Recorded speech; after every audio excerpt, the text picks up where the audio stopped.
Hi, everyone. Welcome to another Clean Machine Live. My name is Jeff Palmer. I'm the CEO and founder of Clean Machine.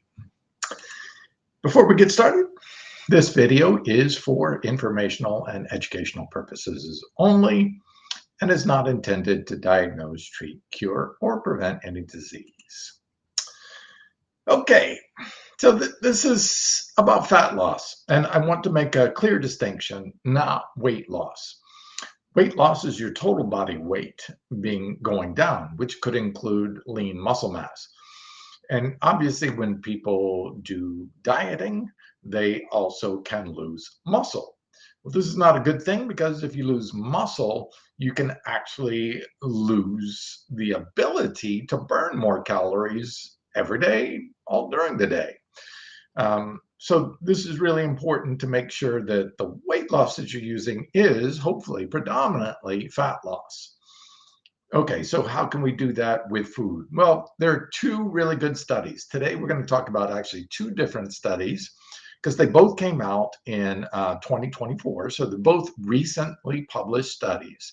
And they're both dealing with similar types of issues of basically what contributes. How can we eat or choose different foods that will actually help us lose body fat?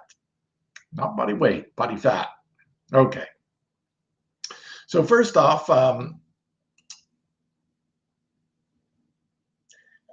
studies suggest that, okay, let's make a difference here between probiotics and prebiotics. All right. Probiotics are the meaning helpful or health-inducing, biotics, living organisms like yeasts, bacteria, even fungal strains that live in our microbiome, in our gut. They help us digest the food that we eat, and they help produce different metabolites that are beneficial to our health, help us regulate intakes of calories and fat and carbs, help us utilize those carbs better, utilize that caloric difference better. They help regulate how much of the nutrition we get out of the food so that we're not getting too much or too little, increasing the uptake of nutrients into the system and healing the gut lining so that we don't have what's called leaky gut syndrome. Okay. But studies, as you see on the screen here and down at the bottom, studies suggest that the effects of probiotic supplements wear off within 1 to 3 weeks. So if you stop taking a probiotic supplement, those probiotics, those bacteria, those healthy, good, friendly bacteria can actually all die off within 3 weeks. Now, some bacteria have shown to last maybe a couple of months, but they don't last very long. So you have to keep taking those probiotics. Now, you look at the amount of probiotics and they say, oh, wow, 1 billion probiotics or 10 billion probiotics. That sounds like a lot, right? Well, there are 100 trillion probiotics, anywhere from 40 trillion to 100 trillion, depending on who you talk to. And even more recent studies says it's probably closer to 100 trillion living both in us and on us, but about at least 40 trillion in our gut microbiome. Now, what do they eat? Well, the good ones actually predominantly eat or consume fiber. Why? Because we don't digest fiber. So we leave these good digestible fibers. These fibers can include starches. So starches can become what's called resistant starch. This means they're resistant to our own body digesting them. So we don't get those calories, but we leave those calories, those resistant starches, to feed our microbiome. That's why they're called prebiotics, because they actually are the food for the biotics that live in ourselves, the gut bacteria that live in our body.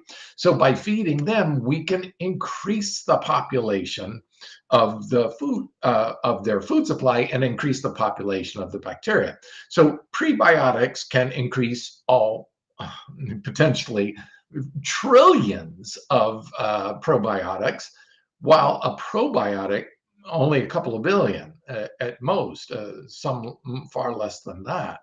So when you're talking about over 400 strains of different bacteria living in our gut, and vast majority of them consuming either starches, oligosaccharides, inulin, pectin, prebiotic fibers, basically, including starches.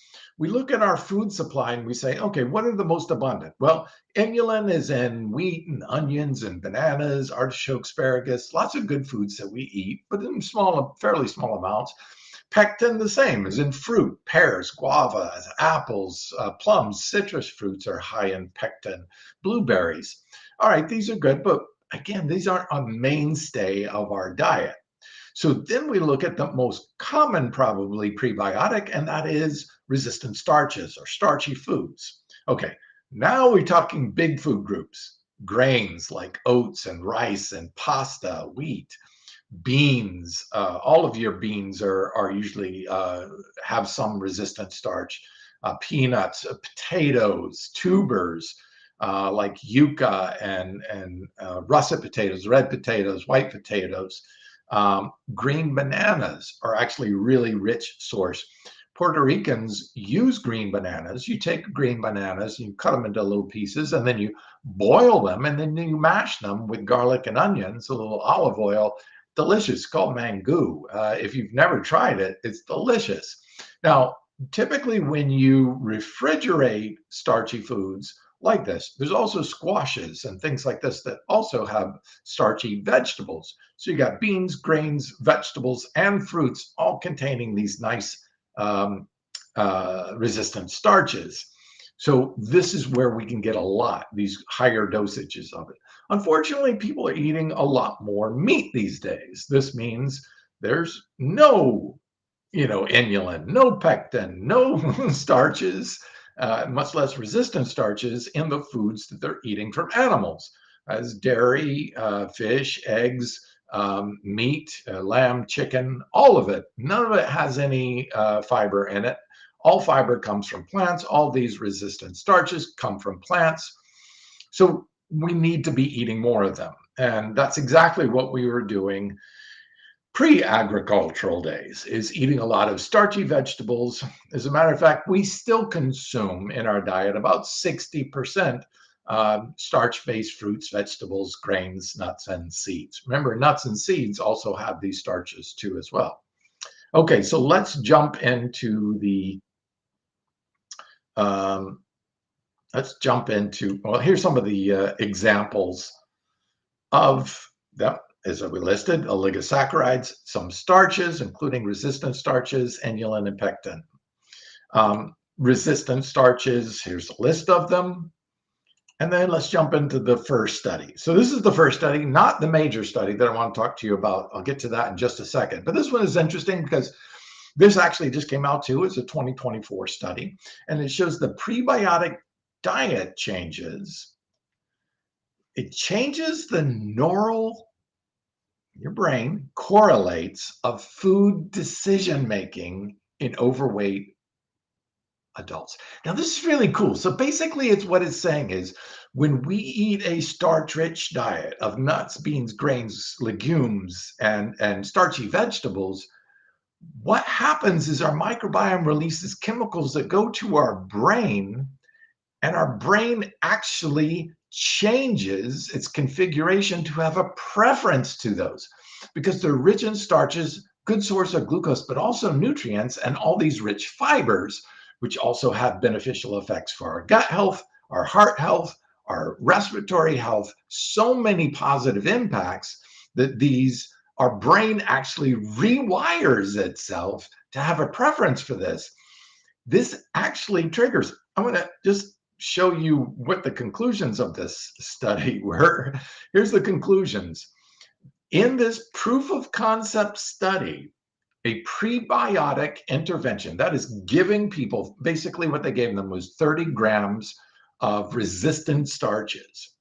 When they gave them 30 grams of prebiotics resistant starches, it attenuated reward-related brain activation during food decision making, paralleled by shifts in the microbiota. So we're looking at the microbiome shifting and sending different signals to our brain to say, hey, choose the healthier food instead of the junk food.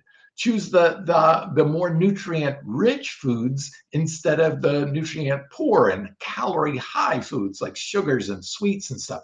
So this is really reprogramming our brain just by simply choosing to add starch, resistant starch to our diet. We can reprogram our brain to move away from choosing junk food and start choosing healthier options. How cool is that? I mean, this is the main thing most people talk about. Let's look at Ozempic, right? Ozempic's the big weight loss thing. Now, how does it work? It works by increasing this thing called GLP-1, which lines our digestive tract and sends signals to the brain to say, hey, our appetite's good, we're good. We've got enough calories in, we're good. So it controls the appetite. But this goes even further. Yeah, actually, resistant starch increases GLP-1, just like Ozempic and Wegovy. They both work by introducing or elevating GLP-1. Resistant starch does that, but that would just cut the appetite. What the resistant starch actually does is switches the microbiome into producing different chemicals that actually, different metabolites that actually tell our brain to start choosing healthier foods. Now, that's the crux of the problem. So I'll put up another part of the study. It says people who consumed 30 grams of resistant starch daily for 2 weeks, just 2 weeks, 14 days, on a whole foods, high plant-based diet, were more likely to select medium to low calorie foods over high calorie foods. This is controlled by these factors. So when you eat junk foods, your brain will switch over to start craving junk foods. But by adding 30 grams of resistant starch, your brain switches back to programming that says, nah, those are better.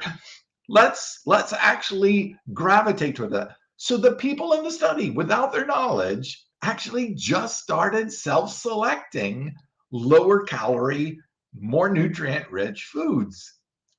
How cool is it? This is the real crux of the problem, is that when we get hungry, we reach for the crappy foods because it's a quick sugar fix. It's a quick rush of calories, high fat, high salt, high sugar. These are the things that stimulate our taste buds, that get us to and program our brains to keep wanting that over and over again. Just by adding 30 grams daily for 2 weeks, switched our brains over to saying, nah, I don't want that anymore. Wow. Heck with those pharmaceutical drugs. You don't need them. 1, 2. This is the way to reprogram your brain to choose the right foods so you won't have those cravings. How cool is that? Okay, so let's actually get into the study. All right. So this was an 8-week study. And they too also increased the resistant starch intake. So remember, back in the early days, pre-agricultural days, the vast majority of what we were eating, 60–80%, was starchy vegetables, mostly in the wild. All right. And as we went into agriculture, we started choosing different foods. We started growing different foods. We started selling different foods, and we started eating a lot more animal foods. As these replaced the prebiotic fibers, as these animal foods replaced the prebiotic fibers, we started to see a much lower intake of these natural things. And then we started to see obesity skyrocket to where it is right now. Almost 70% of the US population is either overweight or obese. This is epidemic proportions because we're changing not only the food that we're choosing to eat, but it's rewiring our brain to actually start craving those things. So I don't blame people for saying, hey, this is really hard to do. But if we've got something as interventional easy, it's just by taking something like potato starch, which is flavorless, throw it into your smoothie in the morning and do that. That will give you the 30 grams of resistant starch that will reprogram, rewire your brain through your microbiome to choosing better foods, foods that will help you lose that body fat. So let's actually take a look at the study. First, before I talk about studies, I like to talk about the pros and cons of the study. The cons of the study, it was a small number of people. It was only 37 people in the study. And it was in all the people in the study were overweight or obese, which is actually common. If you want to take a look at how much weight loss you're going to lose and you only have a few pounds to lose, it's much harder for it to get a result out of the study. So I get that, but it's not your general population. Actually, in America, that is the standard generation because most people right now, 3/4 of Americans are overweight or obese. Okay, what are the pros? What I really love about this study was isocaloric, meaning both groups had the exact same amount of calorie consumption. Not only that, all of the meals were provided. So every single thing they eat, they counted as calories to make sure not only was the calories the same, but the fat levels were the same, the protein levels were the same too as well. So this is really unique. The only basic variance in this was obviously the ones getting the resistant starch had a lot more fiber content to it. So that was the only thing, but isocaloric, meaning exact same calories. And here's where it gets even better. It's double blind. That means neither the researchers nor the people taking the product knew what they were getting. They didn't know if what they were drinking was just a placebo, which was basically a different type of starch in water with fruit juice or whatever, or if they were getting the resistant starch. So the people didn't know what they were getting, and the researchers didn't know. That's called double blind. Both of them are blind to what's going on. Okay, this is where it gets really good. It was a crossover study. All right, so sometimes you take one group who's got a little bit more weight or had a bad history or a different ethnicity and say, oh, well, that's a confounding factor. That might have actually made for a different result. But what this is a crossover study. So this person did the resistant starch, the first things, then they washed out the study and brought it back. And then the other group went in and did the resistant starch, although they didn't know that, remember, because it's double blind. But in a crossover study, you eliminate all the variant factors, their gender, their age, their ethnicity, all the different things that could affect the outcomes of the study.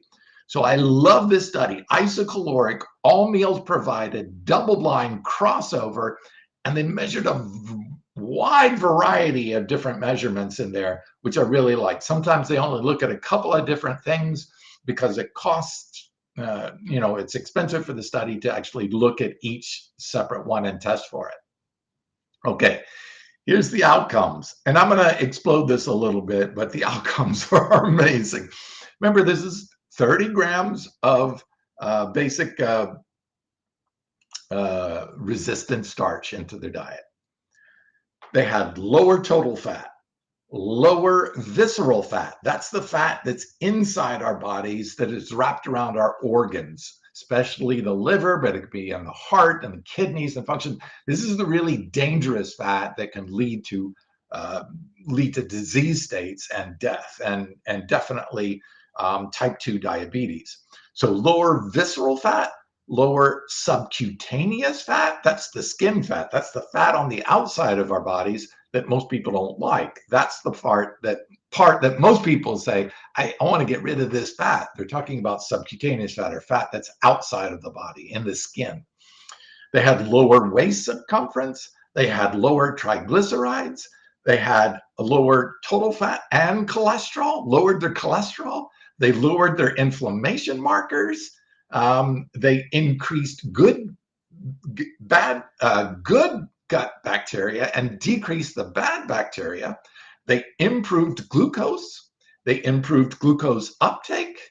They lowered insulin and increased insulin sensitivity. Remember, these are obese people. It's hard to increase insulin sensitivity in obese people because generally they're either already pre-diabetic or type 2, full-blown type 2 diabetic. So all of these factors change simply by adding resistant starch to the diet. So again, I love how the study was double-blind, a randomized control trial. It was crossover trial, equal energy supply. None of the participants had chronic disorders. None of them had treatments impacting glucose metabolism, so they were not on metformin or any other drugs like that. They weren't even using antibiotics or probiotics for the 3 weeks prior to the study. So really starting with a good baseline. They provided all the isogenic, meaning equal calories for both groups. And there was no significant difference in fat intake between the control group and the resistant starch group. So here is the key result that I'm sure a lot of people are excited about, which is the title of this video. Here we show that resistant starch supplementation for just 8 weeks, that's 2 months out of your life, just by taking resistant starch or increasing the amount in your food intake, can help to achieve weight loss. That's 2.8 kilograms, which is 6.1 pounds, and improve insulin resistance in individuals with excess body weight. So not only is it helping you look better by lowering your fat levels, lowering your waist circumference so you fit into clothes and look better in clothes, it's actually improving insulin resistance in people that are already obese or overweight. This is awesome because this is improving health too, lowering triglycerides, lowering cholesterol, and lowering and increasing glucose uptake, lowering insulin and increasing insulin sensitivity. This is basically everything you want to get the metabolism to be moving in the right direction. And remember, that first study we talked about actually showed you would be making better, healthier choices just by doing the resistant starch. So it's dual effect. It's changing the way your mind works and thinks about food, and it's changing the way your body is actually metabolizing the food. It seems to be actually inhibiting some fat uptake, which is contributing to less calories actually getting into the bloodstream too as well. So what they talk about the mechanisms of action is mechanistically, the resistant starch induced changes in the gut microbiota alter the bile acid profile. Bile acid is a situation when you consume high fat or high animal proteins, it increases the bile. Our bile is secreted into there to help break down the foods, but bile acid environments lead to pathogenic bacteria. So bad bacteria thrive in bile. Good bacteria like an alkaline state, which is what plant foods can provide. Good bacteria require fiber. Bad bacteria can thrive in a fiber-free and bile-rich environment.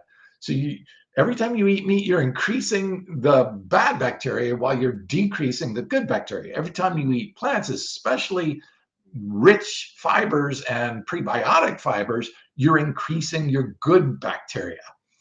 Okay, so it reduces inflammation by restoring the intestinal barrier. This means not letting some of those bad particles get into the bloodstream where they can increase inflammation, and inhibit lipid absorption. This means letting less fat get absorbed into the bloodstream. This means more fat will just be excreted from the food that you eat. That means lower caloric intake because your body is saying, hey, wait, I'm getting all the nutrients, all the glucose I need from the starch. I do not need the fat, and it's inhibiting or blocking that fat. Remember, fat has almost 2.5 times more calories than glucose or carbohydrates do. So by inhibiting that fat, you can greatly reduce the amount of calories getting into the bloodstream. And by doing the resistant starch, you're actually feeding the bacteria who will make this a more efficient process, reducing your fat intake. And remember, high fatty diets also lead to higher cholesterol. That's why you're seeing a lower cholesterol, a lowering of triglycerides by consuming starch-based foods. So this is pretty exciting here. And then some people will say, well, if that's true, then we should have been eating this way all along. Well, actually, recent studies shown that has been the case. So they went as far back as Neanderthal, which are actually now being discussed as Neanderthals were actual Homo sapiens sapiens. They interbreeded with humans. And we still have Neanderthal DNA in our human populations today. They're finding out that there was genetically very little differentiation between Homo sapiens sapiens or modern humans and Neanderthals. So they looked at the oral microbiomes, and sure enough, what they did is they looked at the jaws and the teeth of fossils of Neanderthal and early hominids, early Homo sapiens, early humans. And they found in the teeth they had plaque. And in that plaque, they had a bunch of bacteria that were still there in fossilized form. Well, they looked at that bacteria and they found that the vast majority of that bacteria was starch-eating bacteria. So that tells us what they were actually putting in their mouth. Starch, starchy foods, starchy vegetables, roots and tubers, starchy vegetables, all of these different plants, plantains, cassavas, yuccas, from all over the world, they're starchy vegetables. Maca in South America, you've got lots and lots of starchy vegetables that provide a high content of food.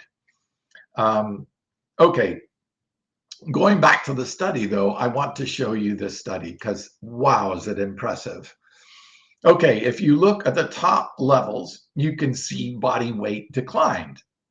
That's the first square on the upper left-hand side. And then the middle one shows body fat mass declining. Now, it's really interesting. Look at those two. You see that body mass declined a little bit and fat mass declined even more. So what does that tell you? If they lost a little weight, but they lost even more fat, it means they actually gained muscle because that's where the other weight was coming from. Or it could be a little bit of bone, but normally you wouldn't see that kind of bone happening in mass. So the only other place to get that is lean muscle mass. So basically these resistant starches are increasing the ratio of fat to muscle, of muscle to fat, losing some weight, but almost all of it coming from fat. As a matter of fact, lost more fat than body weight, which means they must have actually gained some muscle in this.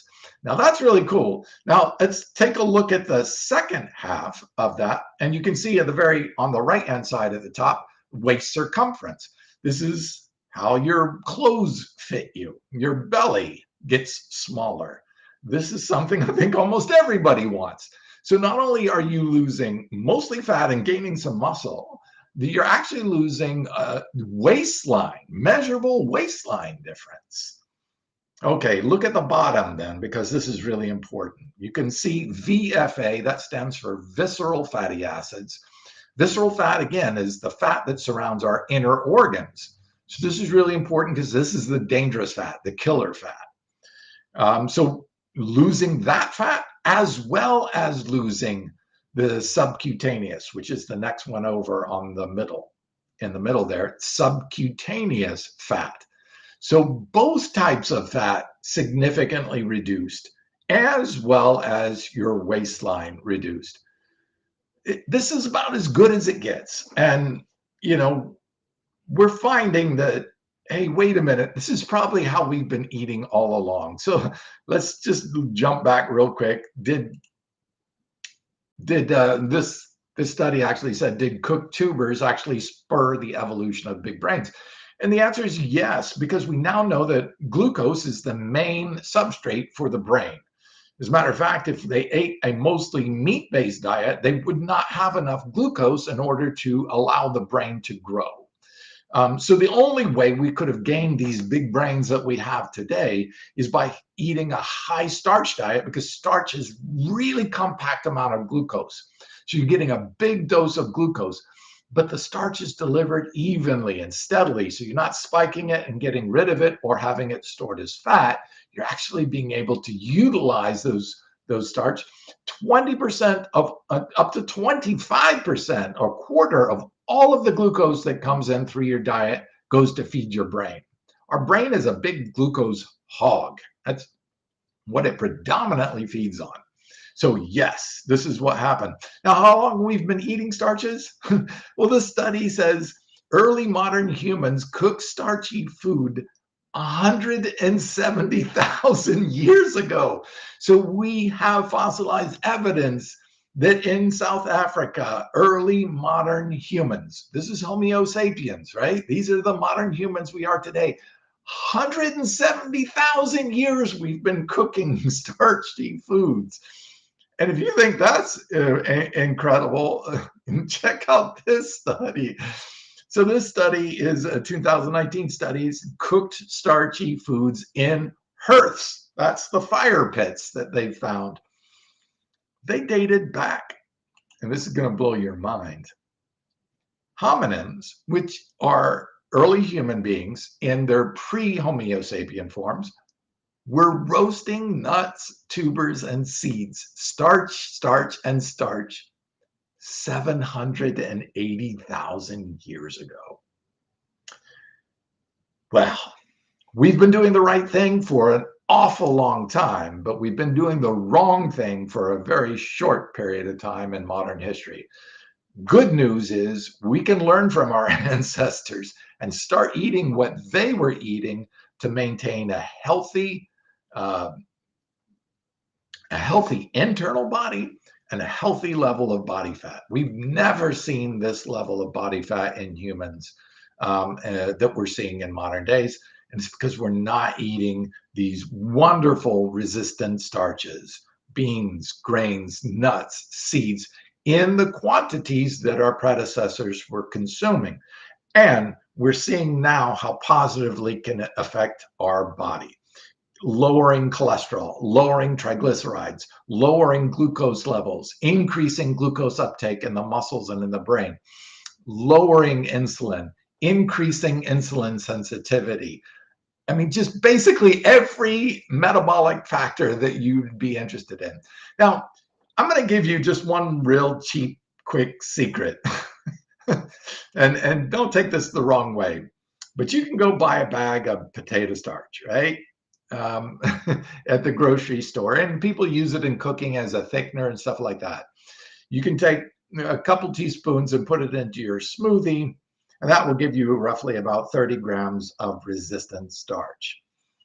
That's how easy it can be to get yourself to lose 6 pounds of body fat, not muscle, not weight, fat. 6 pounds of fat lost in just 8 weeks. Imagine if you kept doing that on a regular, consistent basis, just dropping a couple spoonfuls of potato starch into your smoothie for your breakfast morning every day. How easy that would be over 8 weeks, over 16 weeks, over 10 months, over a year, how many pounds you would lose. Not only the pounds of body fat, you'll look better, you'll feel better, and your cholesterol, your triglycerides, your blood pressure will improve. All of these metabolic factors improving. Why would you not want to do that? Now, obviously, you can just go out and include a lot more of these foods in here, beans, seeds, nuts, grains, tubers especially. And tubers goes all the way across to cassava and yucca. So get a variety of these different resistant starch starches. My wife is Puerto Rican, so she cooks what is called mango, which is green bananas or unripe bananas. If you boil them and mash them just like a mashed potato, add a little olive oil, add some grilled onions and garlic. Oh my God, I could eat that every day. And it's loaded with resistant starch. You can get that in a single serving, what this study is talking about. So there are lots of ways you can add resistant starch to your diet, just like our ancestors have done for 780,000 years in cooking these starchy vegetables, starch-rich and prebiotic-rich fruits, and of course, potatoes and tubers and grain seeds and nuts. Well, I hope you enjoyed this. This is a profound study. It really pretty much clearly shows how we can rewire our brain to start choosing healthier diets. This is a function of our microbiome, the metabolites they produce, and the signaling that goes to our brain. Yes, GLP-1 is one of those, and yes, resistant starches does increase GLP-1, but it does much more than that. Reprogramming the brain to choose healthier food options, that's phenomenal. Getting this type of weight loss while also improving so many metabolic factors like cholesterol, lowering blood pressure. These are health promoting things, lowering the amount of fat in the liver to prevent against the precursors to pre-diabetes and diabetes. Well, I hope you enjoyed this information. Let's get out there and show them what a plant-based diet can do, especially if you're eating whole food plants and getting the proper nutrition through these amazing starchy vegetables to help you keep lean, clean, and not so mean. Thanks for joining me. We'll be back next week with more great info.